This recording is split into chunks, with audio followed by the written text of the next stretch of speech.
ఉపాధి హామీ పథకాన్ని నీరుగార్చే విధంగా చేస్తున్న బీజేపీ ఉపాధి హామీ గ్యారెంటీ చట్టం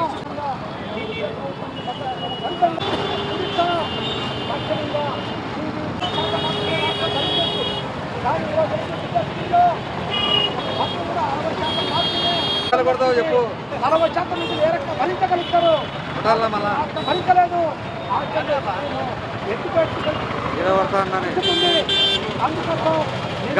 భారతదేశ వ్యాప్తంగా సిపిఎం పార్టీ ఆధ్వర్యాన ఉపాధి హామీ చట్టాన్ని నీరుగార్చే పద్ధతిలో ఈరోజు చట్టం చేసింది పార్లమెంట్ లో.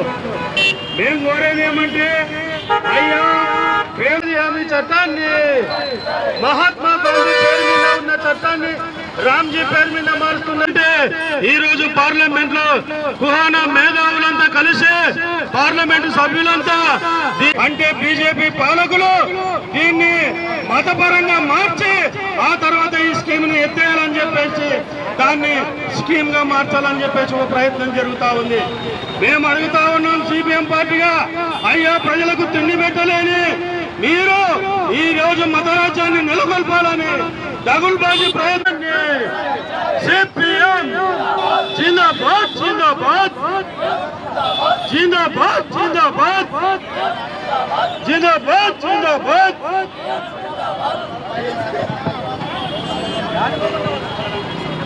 కామ్రేడ్స్ అందరికీ కొనసాగించాలి ఉపాధి హామీ పథకాన్ని.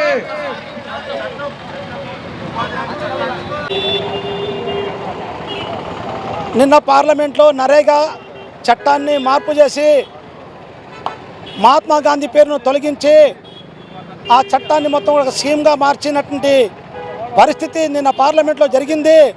నిన్న పార్లమెంట్లో జరిగినటువంటి సంఘటన చాలా దుర్మార్గమైంది. భారతదేశంలో 80 కోట్ల మంది గ్రామీణ పేదలకు నష్టం చేసే విధానాన్ని కేంద్రంలో నుండి బీజేపీ ప్రభుత్వం తీసుకువచ్చింది. దీన్ని తీవ్రంగా ఖండిస్తున్నాం. తక్షణమే ఏదైతే ఈరోజు విజీ రామ్జీ అనేటువంటి పేరుతో ఏదైతే తీసుకువచ్చిందో కేంద్ర ప్రభుత్వం దాన్ని తక్షణమే రద్దు చేయాలని చెప్పి సిపిఎం పార్టీగా డిమాండ్ చేస్తూ ఉన్నాం. దీంట్లో ప్రమాదకరమైంది ఏంటంటే గతంలో 100% నిధులు కేంద్ర ప్రభుత్వం ఇచ్చేది, కేవలం 10% మాత్రమే రాష్ట్ర ప్రభుత్వాలకు ఆ రకంగా భారం వేసింది. కానీ ఈ చట్ట సవరణలో కొత్త స్కీమ్లో తీసుకొచ్చే పద్ధతి ఏంటంటే 40% నిధులు రాష్ట్రం భరించాలి, 60% నిధులు మాత్రమే కేంద్రం భరిస్తుంది.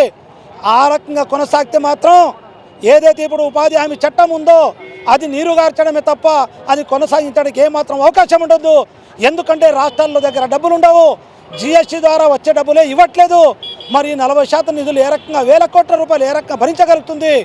ఎందుకంటే ఈ చట్టానికి దాదాపు 1,50,000 కోట్ల రూపాయలు అవసరమవుతాయి. కానీ అట్లాంటి పెద్ద స్కీమ్ని ఈరోజు రాష్ట్రాలపైన వదిలేసే ప్రయత్నం చేస్తుంది. ఇది చాలా దుర్మార్గమైంది. మొత్తం నిధులన్నీ కూడా కేంద్ర ప్రభుత్వం భరించాలి. ఏదైతే రామ్జీ అనేటువంటి స్కీమ్ తీసుకొని వచ్చిందో దాన్ని రద్దు చేసి నరేగా చట్టాన్ని యాక్టివ్గా కొనసాగించాలని చెప్పేసి 200 రోజులు పని దినాలు కల్పించాలని చెప్పి సిపిఎం పార్టీగా మేము డిమాండ్ చేస్తూ ఉన్నాం.